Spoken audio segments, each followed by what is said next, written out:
পাখি কিনে দিয়েছেন ঢালিউডের সুপারস্টার তারকা শাবনূর।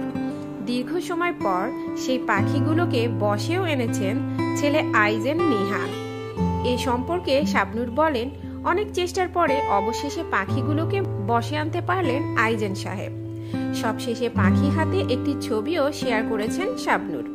ছেলেকে পাখি কিনে দিয়ে নিজের কিশোরী জীবনে যেন ফিরে গেলেন শাবনূর।